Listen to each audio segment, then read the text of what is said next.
How are you, folks? Good to see you all. Thanks for what you're doing. Nice to meet you. What's your name? What's your name? Sandra. Sama? Vanessa. Arlita. Cynthia. Hi, Cynthia. How are you? Is this where you're registered? Yes. Check them in. And can they just show up to register? Or they have to need an appointment to come? Yeah, they need to have an appointment. So we usually ask them for their license, their insurance card, and ask them what time they come in. You know, tell them how are you, be polite and everything, and just check them in and then sit them down. And roughly how many people a day do you have come through? Any idea? About 300 a day. Pretty good. And overall, we've done about 20,000, Yeah. 5,000 a week at this point in time. Yeah. Yeah. So We passed 150 million. Yesterday. Oh, really? Wow, awesome. Heading to 200 million in the first 100 days. yeah. So I'm keeping a secret, everybody can hear me. So. Well, thank you. Thank what you're doing, appreciate it. Such an honor. Thank you. It's honor that Yeah. So Hi, how are you? I'm good. My name's Good to Kevin. Oh, Kev, how are you? I'm doing well. How are you? Better for seeing you guys. So a key part with our registration here is it's very low technology barriers. So all of our patients we call directly to make sure they can get an appointment right away. If not, we text them all to make sure that we can schedule them appointments. We also have set slots set aside for community partners, which include faith-based organizations and other community organizations, just so they don't have to go through like a tedious online registration process or try to self-schedule themselves. With the communities we serve, a lot of them have varying health literacy levels, so we just make sure that we just move through quickly. Oh, that's great. And Mr. President, the whole focus of our program is on equity. Yep. So we're trying to increase equity by vaccinating our own patient population, primarily low-income, uninsured, underinsured, a lot of people of color, but also working with community partners, about 100 different faith organizations. That's why you went to and community nonprofits. centers. That's why we did that. Exactly. We got criticized a little for doing it, but it turned out the right thing to do. You guys are good. And that funding and support for community health centers has been incredibly important. Also, the ability to get vaccine directly from the federal government has really allowed us to do this. And you know, This we're is the guy I seeing- have to thank. When we got in office, we only didn't have a whole lot. We have now 600 million doses. How y'all doing? Hello, Mother. How are you? What's your name? It's nice to see you all. Just don't ask me to play the piano or the organ. I can't. Don't know how. My father would say I have no talent at all. My dad used to play the saxophone, had a band when he was in high school.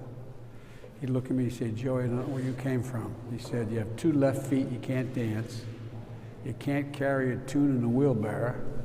And then he'd say, and you have no lip to play a reed instrument. But, you know, so I had to become president. You know what else to do? It's great to see you all. It's good to see you. Love you. Well, thank you. Now, did you guys already have your shot, or are you waiting? Not yet. You're waiting. Well, you're doing the right thing. Oh, you really are. We're at the point where we will have administered at least one shot to 150 million people as of yesterday. And we have, what's almost 75% of the seniors? 75% of seniors, people 65 and older, have gotten at least one shot, and more than half are fully vaccinated. So, and that's the way to beat this. Get the vaccination when you can. Thank you for coming in and doing it. That's why we went to these community health centers, and these guys are doing a great job here. Well, thank you. Thank you, thank you, thank you. And I promise you,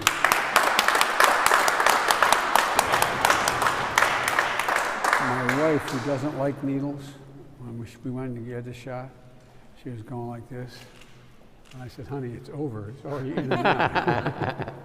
So it's nothing to it. Well, how many is your first shot? How many is this your second shot? The second one. Oh, you're pros. You're all pros. Well, thank you so much for doing this. You're doing the right thing. See you. A pleasure to see you. Thank you. It's a dream come true. What's your name? My name is Sabia Khan. Well, Sevilla, how are you? Good, how are you, sir? I'm better for seeing you, I can tell you. Well, thank I'm you. immigrant parent, From where? India. India, yeah. Been to India a number of I times. raised my 3 kids here. Two, Oh. one is graduate, one is about to graduate, one is in 11th grade. Well, great. I'm proud to be part of America. You are America. You are America. America is a nation of immigrants. That's who we are. And by the way, the vice president's mother was from India. Yeah, she's from India too. Yeah. Well, it's great to see you all. Nice to see you. Thank you.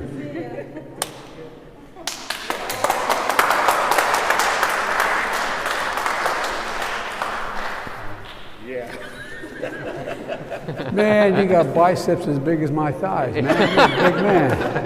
What's your name? My name's Carl Allen. But Carl, you probably came and wanted a shot, and Biden's holding you up here. Yeah, no, Getting he a was getting ready shot. to raise me up, and I was getting ready to get the shot. Well, it's great to see you all. I don't want to slow things up. You're doing the right thing. It's really important. And when you go back, when you go home, get all your friends, tell them, get a shot when they can. We're going to be able to do this. Everyone's going to be able to before the month is out, every age. So, and thank you guys very much. And thank you. Well, this is the guy. To be a good president, you got to be smart enough to hire people smarter than you. And that's what I did with Mr. Zients here. He handled the Ebola crisis, and we asked him to come in and do this. We have a full-blown staff, and he was able to get about 600 million doses of this ready, and we're going to keep going. Hopefully, we're going to get good enough pretty soon where we have enough that we can give the rest of the world. It's because this is something that's not just we can solve it here in America. We don't solve it around the world. You can't build a wall or a fence high enough to keep out a virus. Right, exactly. Well, you getting ready to go, man? Yes. Fire away. Fire away. You want to hold my hand?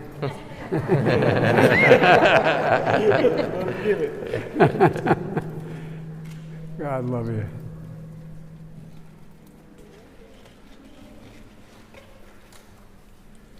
You realize you got television here. This matters. People seeing you get the shot. It helps get other people to get the shot. You didn't even flinch. God love you. Well, thank you.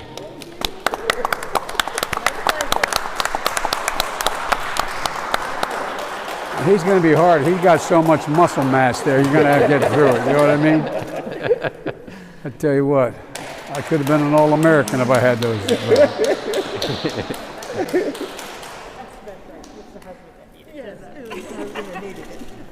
Well done. Thank you. What's your name? My name's Mary Hill, Where are you from there? Massachusetts. Where? Lowell Yeah, I've been to Lowell many times. Now, where do you work? Neighborhood Health. I'm one of the nurse managers. Oh, you're one of And those. then I'm working with the vaccine clinic right now. Oh, great. We're going around. Neighborhood Health does a lot of good work. We are. No, you really do a lot of good work. We're able to get you some help too, some money. That's fabulous. Oh, well, thank you. What's your name? I'm Dania. Hi, Dania. How are you? Well, good to see you. Did you get it, man? Get it, man? You set? All right. What's your name? Julie. Hi, Julie. How are you? Good. How are you? And what's your name? Tiana. Hey, Tiana. Now, how long you guys been helping out doing this? Since August. Oh, that means you're almost a lifer here. How about you, hon? Excuse me. How long have you been helping? For about 4 months now. Well, great, Since January. great.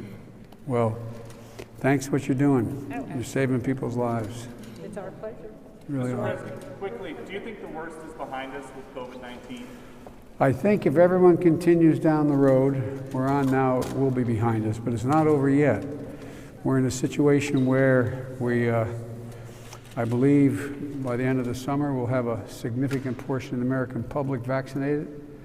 I'm going to be making a speech when I leave here. There's no place to do it here, but back at the White House, we're going to announce how far down the road we are in terms of the number of people vaccinated at least one shot. I think before another 25 days, we'll probably have somewhere in excess of 200 million shots that have been administered. And the good news is a clear, overwhelming majority of people over the age of 65 have gotten at least one shot, and that's the most susceptible age bracket. And the good thing is also all these strains you're hearing about, you should not worry. They are more virulent, and some are more dangerous, but the vaccines work on all of them. So the idea is, don't think that means you shouldn't get a vaccine. That increases the need to get one quickly, because that's how we're going to beat this. And you're going to beat it, but keep wearing a mask. Yes. Wash the hands and socially distance, which I'm not doing. I'm going to get in trouble here. I wasn't. But is this your second shot? Oh, we're set. I've had 2 as well. So, well, thank you. I want to thank you for coming. I'm the medical director of Neighborhood Health. Oh, Doc, how are you? Doctor, yes, I've heard of you. Yeah, and I will. No, I'm serious. We talked about you before I came over. Well, thank you, because the vaccine that we're giving here is because of your program to bring vaccine to community health centers. Yep. And so we've been able to vaccinate patients in their medical home with familiar faces, to have it a positive personal experience, and I think that helps people that are afraid to have a familiar location and partnerships administering their vaccine. And I wanted to point out our team. We've given almost 20,000 doses, and they have not wasted a single dose. God love you. Every dose that they brought has gotten into someone's arm. So I wanted to just congratulate By the them way, in on front of you. Saturday, Yeah. we gave 4 million shots in one day. Yeah. 4 million. Didn't start off that way. And then the other thing is, you've heard of people having issues with technology and Yeah. websites. So all the vaccinations we've done has been because someone from the clinic called a person, texted them, someone from their church called them, a nonprofit case manager called them, and it's that kind of outreach that you need to really ensure equity. And that's You what may we're gonna remember do. when I indicated we were going to go to these clinics to go out and deal with your organizations and others like you. I was roundly criticized for doing that, as you recall. But you're the ones who reach out. Yeah. You're the one that knows everybody who is just technological. I think of my mom. Yeah. And my mom, who's passed away, but my mom was a very bright woman, and she was a wonderful lady. I was one of those guys that I won the gene lottery. Everybody wished my mom had been their mom. Yeah. Not a joke. And but my mom, her ability to use a computer or to use a telephone and to sign up, Yeah. she would have been lost. Yeah. Would Absolutely. have been lost. And like all of you, a very bright person, but a lot of people just don't have that facility. They just aren't know how to do that. And so what do? They keep putting off and putting off and putting off. But you know where people live. Yep. You go to them. Yep. That's why we've also set up around the nation mobile clinics as well. Tell them about what we're doing now in the mobile clinics. Yeah, there's almost 1,000 mobile clinics now, and you're deploying mobile clinics and pop-up clinics to meet people where they are. That's right. Churches and community centers. Absolutely. Yeah. No, our patients are Storefront. walking to their vaccine from their neighborhood. Yep. Yeah.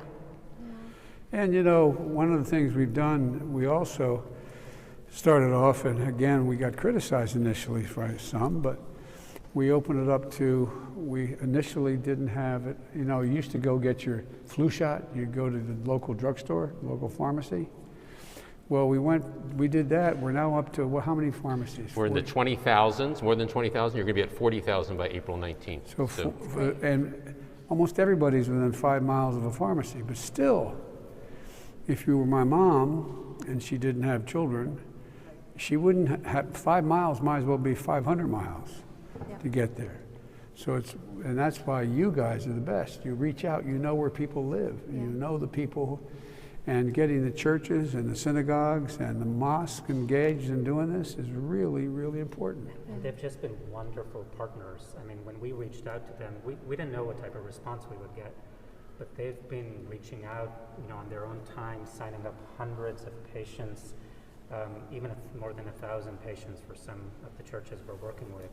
There's all this talk about hesitancy, but what we've seen is there is motivation to get vaccinated. You just need access, and that's what we're working with our partners to provide. But look, don't underestimate.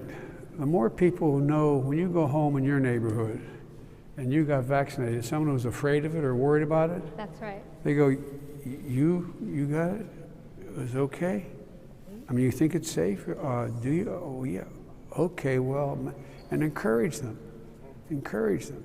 Yeah. Because this is how we're going to beat this. Yeah. This is how we're going to beat this. We're now at what? 75% of people 65 and over have at least one shot. And the other thing I say to all of you, all of these new variants you hear about, and they give them names. There's the one from England, South Africa, Brazil. Some of them are more contagious. Some of them do more damage than others. But the vaccines take care of all of them. All of them. So the more you hear about it, don't get frightened. The vaccine you hear about, the one from England, well, it is more communicable. But if you've been vaccinated, it doesn't matter. It takes care of all the strains, all of them. So, the best thing, everybody, some of my very conservative friends say, why does Biden keep saying, keep wearing a mask, wash your hands, and stay socially distanced? They said, it's my freedom not to. It's your patriotic responsibility to do it, to care about your neighbor. It's not so much just you, it's about your neighbor. Your neighbor. That's what it's about. So I came, in no small part, to thank you all. Not just all your folks who are doing this, and not just the folks here at the seminary, but all of you for doing this. It really matters. And guess what? You make your children very happy. Mm-hmm. You really do. How many times you get, Dad, you get your shot yet? Dad, get in the car with me. Where's Dad? We're going to go. And pretty soon, I'm going to announce that everybody over the age of 18 is just automatically able to show up. And that means that if you have someone home who's over 65 years of age, get them to go now, because I'm going to be making that announcement in a couple weeks here. They're going to have to get the appointment now so you don't have to wait in line. But we're going to open it up across the board. And, we've given more vaccinations and more vaccine than any other country in the world. And the other part of this is he's sneaking up on me. He's going to tell me something. He's going to, come on, Joe, get going. You're talking. Folks are sneaking up on me. No, I know that. But, and I just want you to know, so don't get mad at me. What I'm going to be doing is, after we are sure of our supply, that I have enough for every American, we're going to start giving the vaccines around the world to poor countries.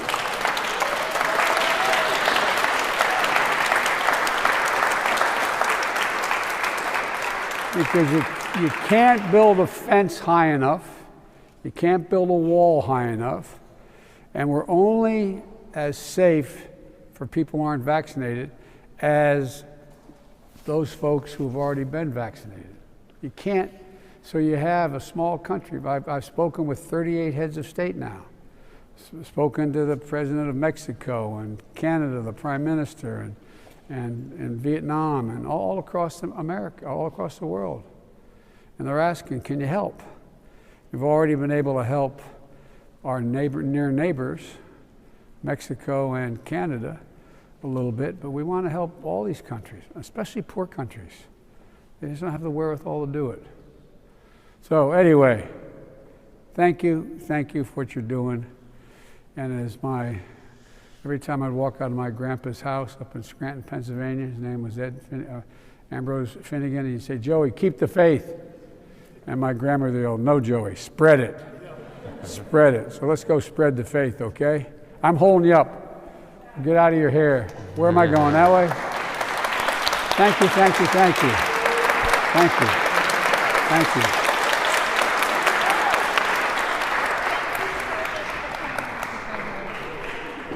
keep using those dumbbells, will you? Thank you, man. Our team is so appreciative. Oh, come on. They've been doing incredible work.